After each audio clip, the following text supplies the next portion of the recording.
iminsi irabarirwa ku ntoki muri Leta Zunze Ubumwe za Amerika. Rwanda Day 2024 irongeye iragarutse. Uyu ni umunsi uhuza abanyarwanda bo mu gihugu, abo mu mahanga n'inshuti z'u Rwanda bafite intego imwe yo kuganira ku cyarushaho guteza imbere igihugu cyabo. Nawe rero iyandikisha unyuze kuri wa@rwandaday.rw kugira ngo nawe tuzahurire i Washington DC.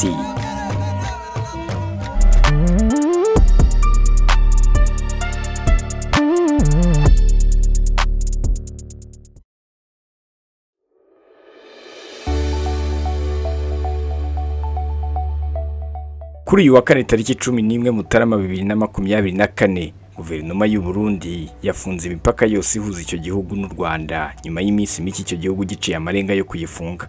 Mu ijambo risoza umwaka wa 2023, Perezida Evariste Ndayishimiye yari yaciye amarenga ko ashobora gufunga imipaka ihuza igihugu cye n'u Rwanda nyuma yo kurushinja gufasha umutwe wa Red Tabara. Ni ibirego ariko u Rwanda rwateye utwatsi rugaragaza ko nta shingiro bifite, dore ko n'ibice Red Tabara yanyuzemo itera Burundi ntaho bihuriye n'u Rwanda. Amakuru atangaza ko umupaka w'u Rwanda n'u Burundi wafunzwe yatangiye gucicikana guhera saa 7 z'amanywa kuri uyu wa kane tariki 11 Mutarama 2024. Ni umwanzuro wafashwe na Guverinoma y'u Burundi. Icyakora nta tangazo ryashyizwe hanze rivuga impamvu y'iryo funga. Andi makuru hari nuko umupaka waruhwa uhuza umurenge wa Bugarama mu karere ka Rusizi n'uruhande rw'u Burundi wafunzwe ahagana saa 7:15. Muri ayo masaha hari abanyarwanda bagera kuri 35 bajyanywe ku mupaka bagahabwa uruhande rw'u Rwanda, bivugwa ko bafatiwe hakurya yawo. Kugeza ubu ntibiramenyekana uko abanyarwanda basanzwe bakorerayo imirimo itandukanye ndetse n'abacuruzi bari buze kuvayo mu gihe imipaka ifunze. Imipaka y'u Burundi n'u Rwanda yaherukaga gufungwa hagati ya 2015 ndetse na 2021. Kuva icyo gihe ibihugu byombi byiyemeje kuzahura umubano, ariko Burundi bugatsimbarara ko bukeneye abashinjwa guhirika ubutegetsi bwa Pierre Nkurunziza bahungiye mu Rwanda, mu gihe u Rwanda rwerekanaga ko bihabanye n'amategeko mpuzamahanga agenga impunzi. Mu ijambo risoza umwaka wa 2023 yagejeje ku Barundi ndetse n'ikiganiro yagiranye n'abanyamakuru tariki ya 29 Ukuboza 2023, ubwo yari mu ntara ya Cankuzo, nibwo yaciye amarenga ko yabateganya gufunga imipaka ubwo yashinjaga u Rwanda gushyigikira umutwe witwaje intwaro wa Red Tabara. Perezida Evariste Ndayishimiye icyo gihe yatangaje ko u Rwanda rucumbikiye ndetse rugaburira ndetse rugaha intwaro n'imyitozo umutwe witwaje intwaro wa Red Tabara wagabye igitero mu gace ka Gatumba. Ndayishimiye yasobanuye ko abagize Red Tabara barimo abahungiye mu Rwanda nyuma yo kugerageza guhirika ubutegetsi bwa Pierre Nkurunziza no gutwika ibikorwa remezo mu ntara ya Bujumbura muri 2015, kandi ko rwanze kubohereza ngo bakurikiranwe n'ubutabera.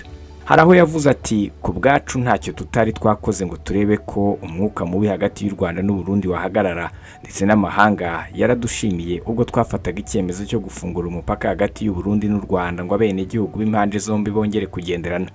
Nyuma y'ayo magambo y'umukuru w'igihugu cy'u Burundi, leta y'u Rwanda yayamaganiye kure, itangaza ko ntaho ihuriye mu buryo runaka n'umutwe w'abarwanyi b'Abarundi wari wo wose. Itangazo ryasohowe n'umuvugizi wa Guverinoma y'u Rwanda Yolande Makuru mu Ukuboza muri 2023 rivuga ko uwo mutwe Burundi bushinja kushyigikiwe n'u Rwanda ukorera mu burasirazuba bwa Repubulika ya Demokarasi ya Kongo. Umuvugizi wa Guverinoma y'u Rwanda yibukije ko mu rwego rw'ubufatanye bw'ibihugu byombi, leta y'u Rwanda yari iherutse gushyikiriza u Burundi abarwanyi b'Abarundi bari barambutse umupaka bakaza mu Rwanda binyuranyije n'amategeko. Yolande Makuru yavuze ko icyo gikorwa cyahagarariwe n'urwego rw'akarere k'ibiyaga bigari rushinzwe ubugenzuzi bw'imipaka rwitwa Expanded Joint Verification Mechanism. Muri iryo tangazo, leta y'u Rwanda yasabye y'u Burundi kunyuza ibibazo mu nzira za diplomasi aho bishobora gukemurirwa mu buryo bwa gicuti. Mu Kwakira muri 2022 nibwo leta y'u Burundi yatangaje ko ifunguye imipaka yose yihuza n'ibindi bihugu harimo iyihuza n'u Rwanda yari maze igihe ifunze nyuma y'agatotsi kaje mu mubano w'ibihugu byombi guhera muri 2015. Ifungurwa ry'imipaka ihuza u Rwanda n'u Burundi ryakiriwe neza icyo gihe n'abaturage b'ibihugu byombi, dore ko yari yarahagaritse ubuhahirane hagati y'impande zombi, bigashyira mu gihombo benshi mu bacuruzi bakoreraga ibikorwa byabo muri ibyo bihugu.